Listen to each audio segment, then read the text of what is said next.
La Chine, où va-t-elle? Bon, c'est une question qu'on se pose souvent et qu'on se pose encore ce matin, parce qu'elle occupe notamment les cerveaux du FMI, Fonds monétaire international. Le FMI qui, il y a quelques jours à peine, a demandé à Pékin d'accélérer le rythme de ses réformes face à son endettement. Le passage de ce qui était encore il y a quelques années l'usine du monde à celui de grande puissance n'a-t-il pas été trop rapide?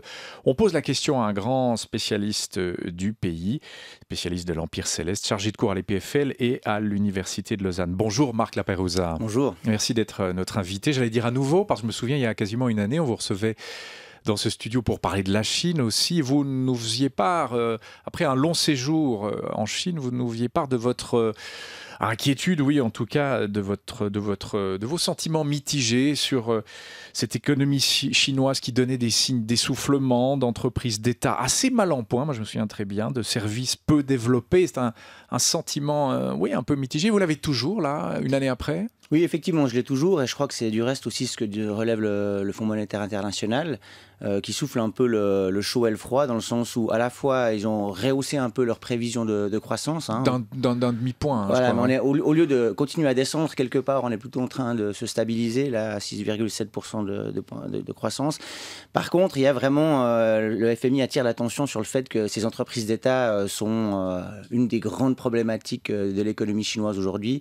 Elles pompent de l'argent dans le système, elles sont relativement peu productives. Et donc, c'est un des points de la réforme ou des réformes que le gouvernement doit mener ces prochaines années. Oui, je crois qu'on les appelle les entreprises zombies. En fait, elles vivent sous perfusion des crédits d'État. Elles produisent peu, elles sous-performent, comme on dit dans le monde économique. Combien de temps elles vont pouvoir encore exister comme ça, ces entreprises? Alors, j'ai envie de dire qu'il faut déjà séparer. Il y a des entreprises d'État qui fonctionnent très bien. China Mobile est une entreprise d'État, elle est ultra profitable.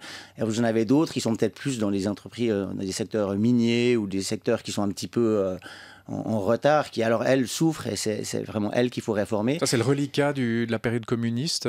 Oui, effectivement, d'un appareil un peu comme ça, marxiste-léniniste, où on employait des gens, des unités de travail, et malheureusement, il y a un coût politique à réformer ces entreprises. Ça va mettre des gens sur le carreau. Il n'y a pas forcément encore tout à fait les structures sociales pour soit les reformer, ces travailleurs, et donc c'est pour ça que je pense que Pékin tarde un petit peu à réformer ces entreprises. Donc le FMI n'a pas beaucoup de chance d'être entendu sur ce point quand il demande à Pékin d'arrêter ses subventions. Au fond, ce que vous dites, c'est qu'il n'y a pas de filet social. On peut pas licencier tous ces employés d'État. On ne peut pas le faire maintenant. Le filet social existe en partie dans les zones urbaines, un peu moins dans les zones rurales. Ça, c'est un autre chantier auquel le gouvernement chinois s'attelle. Pékin a rarement écouté le FMI ou la Banque mondiale. Ils collaborent beaucoup. Il y a beaucoup de transferts d'argent qui se font entre les deux. Mais Pékin a toujours eu sa propre ligne. Écoutez, oui, sûrement, en fait. Entendre, c'est peut-être autre chose. Écoutez, entendre, c'est pas la même définition. Ce serait vraiment, je le disais, des licenciements massifs, des centaines de milliers, voire un peu plus de personnes, si on arrêtait de soutenir à bras-le-corps ces entreprises zombies. Probablement, les chiffres sont toujours importants quand on parle de Chine. J'avoue que je suis inquiet par nature, je crois, mais je suis quasiment plus inquiet par la transformation économique aussi des entreprises privées que par les entreprises d'État. Parce que quelque part, aujourd'hui, les entreprises d'État amènent relativement peu à l'économie chinoise. Elles emploient beaucoup de monde, elles sont relativement, pour la plupart, peu profitables. C'est les entreprises privées qui vont amener la Chine là où elle doit aller demain. Et là aussi, on voit qu'il y a des transformations économiques ou structurelles très très importantes qui ont lieu. Typiquement dans la région dans laquelle je me rends avec les étudiants de l'EPFL, de l'ECAL, de l'UNIL et des HES, on est dans le sud de la Chine, à Shenzhen, le Guangdong, l'usine du monde à laquelle vous faisiez référence. Là, on est dans une phase où justement il y a de l'automatisation qui remplace, des robots remplacent des êtres humains. Et là, la capacité de modification, de déstructuration de l'économie est aussi très très importante. important. C'est encore l'usine du monde, la Chine? C'est pas tout à fait encore une grande puissance, ou est-ce qu'on joue sur les deux tableaux? Non, c'est toujours l'usine l'usine du monde, monde, et ça va le rester d'autant plus si cette transformation se fait mais intelligemment. avec des salaires plus élevés. Alors, les salaires augmentent effectivement de 10% par an en moyenne, ce qui a créé justement cette phase de transition. Certaines entreprises pensent que c'est trop cher d'avoir des employés, donc on utilise des robots. Ça, c'est dans tout ce qui est industrie électronique. Dans le textile, il y a déjà eu cette délocalisation qui s'est partie vers l'Asie du Sud-Est, parfois vers certains pays africains. Mais il y a des chiffres qui sont sortis il y a une semaine, en fait, sur le poids de la Chine dans la manufacture mondiale et dans la production mondiale, et la Chine est toujours en croissance à ce niveau-là. La vraie question, là, elle est un petit peu différente, c'est est-ce que ce sont des entreprises chinoises qui finalement exportent des biens à haute valeur ajoutée, ou est-ce que c'est encore des entreprises non chinoises? Et quelle est la réponse du spécialiste, la marque La La Pérouse? réponse, c'est que c'est surtout des entreprises non chinoises qui exportent des produits à haute valeur ajoutée, même si on voit de nouveau un rattrapage d'un certain nombre d'entreprises chinoises qui ont compris qu'il faut jouer la propriété intellectuelle, il faut jouer l'innovation. Mais voilà, dans le segment, on va dire, à haute valeur ajoutée, les entreprises occidentales sont toujours plus performantes. Mais la tendance, c'est quoi? Notamment tous ceux qui fabriquent du textile, des articles de sport, enfin on voit tout ça. Peu à peu, les entreprises occidentales vont quitter le pays. C'est une tendance lourde qu'on observe déjà? Sur le textile, je crois que oui, effectivement, le textile bas de gamme est déjà parti.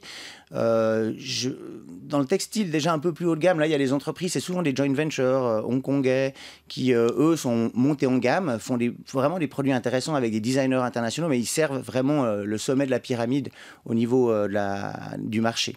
On parlait des salaires, vous l'avez dit, qui augmentent de 10% chaque année, hein, c'est ça? Donc, création d'une classe moyenne, il y en a une assez forte. 230 millions de ménages gagnent entre 15 et 45 000 dollars par an. Comment va cette classe moyenne? Est-ce qu'elle s'y retrouve, au fond, dans la Chine d'aujourd'hui? C'est toujours très très difficile de définir la classe moyenne, les chiffres aussi, 200 millions, 300 millions, c'est très très difficile à dire. Alors cette classe moyenne, du reste, moi je la vois plutôt à l'étranger, elle voyage, elle s'intéresse un petit peu à ce qui se passe à l'étranger, elle voyage, ce qui veut dire qu'elle revient aussi, donc il y a toujours des attentes qui sont supérieures. Pour l'instant, j'ai envie de dire, la classe moyenne dans les zones urbaines s'y retrouve. Mon autre grande inquiétude par rapport à la Chine, et c'est là elle dépasse vraiment les problèmes de restructuration, les problèmes politiques, c'est l'environnement.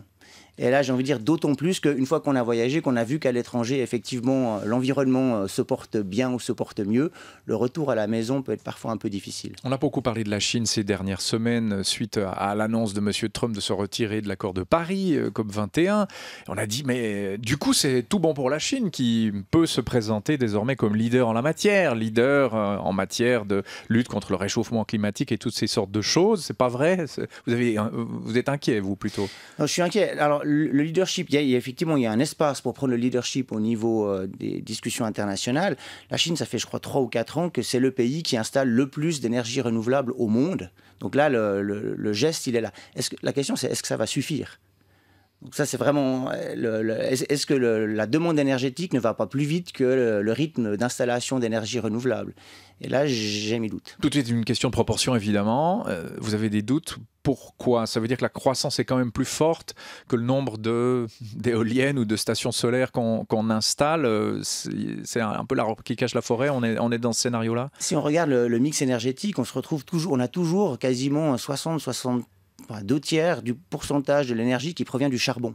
Donc vous pouvez installer toutes les centrales électriques, enfin les barrages et les éoliennes et les panneaux solaires que vous voulez. Si la demande énergétique augmente plus vite que la capacité d'installation d'énergie renouvelable et que le reste est toujours servi par le charbon, vous avez toujours le même problème. 2 tiers au charbon. Bon, là, est-ce qu'on ne pourrait pas transférer les subventions qu'on donne aux entreprises d'État vers le renouvelable? Est-ce que là, Pékin ne devrait pas miser des milliards sur cette énergie-là? Comment vous voyez les choses se profiler? Mais le gouvernement investit déjà là-dedans. Mais encore plus, je veux dire, par rapport à la croissance, c'est un rapport, au fond, c'est une question relative. Alors, c'est une question relative, mais non, vous avez toujours en anglais on appelle ça legacy, mais une base installée de mines de charbon qui de nouveau sont les entreprises d'État. Si on les ferme, ça poserait de nouveau des problèmes sociaux. Et donc voilà, la question de la Chine, c'est une question de transition. Est-ce qu'elle arrive à faire la transition suffisamment rapidement?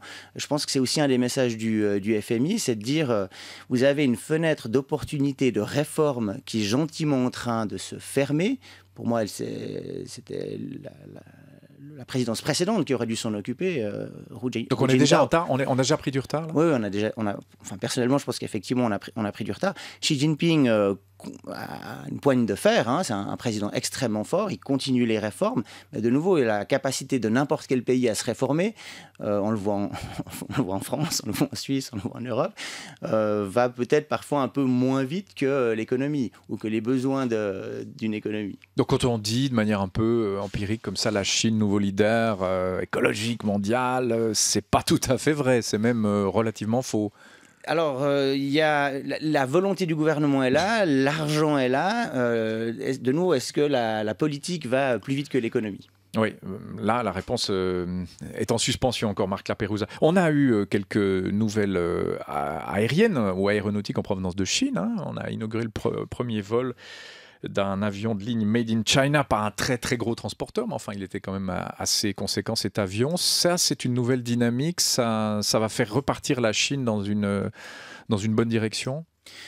Là, on ouvre le sujet de l'innovation. Hein, et c'est vrai que le gouvernement chinois a vu qu'il y avait en gros un duopole au niveau de l'aviation. Vous avez Airbus et Boeing. Il s'est dit, mais pourquoi laisser quelque part ce duopole à des entreprises non chinoises? Si on regarde la technologie au niveau de tout ce qui est avionique, il y a une partie de la technologie qui est chinoise, mais il y a quand même certains composants de ce nouvel avion qui restent étrangers. Il y a une partie américaine, une partie européenne? Oui, et il y a de nouveau, il y a une partie de la motorisation qui est française, il y a du safran dedans. Donc on retrouve toujours cette volonté finalement d'attaquer des duopoles établis. C'est assez légitime du reste. Hein, pourquoi laisser le marché de l'aviation aux Européens ou aux Américains? Mais on n'est pas encore à l'avion 100% chinois. Mais du reste, même dans Airbus, c'est peut-être 100% européen. Il y a ce rattrapage qui a lieu. Ça viendra un jour, 10 ans, 15 ans, 20 ans, mais ça viendra. Donc on est toujours un peu pardonnez-moi, dans le pompage de technologie, pardonnez-moi l'expression, mais c'est toujours un peu ça. Pompage, c'est peut-être un petit peu fort, mais en tout cas, l'échange de technologies, mais du reste, c'est tant mieux pour les économies européennes ou américaines. Non, l'intérêt de commercer avec la Chine, c'est qu'effectivement, mais il y a aussi une difficulté, hein, c'est qu'évidemment, il y a un transfert de technologie qui se fait.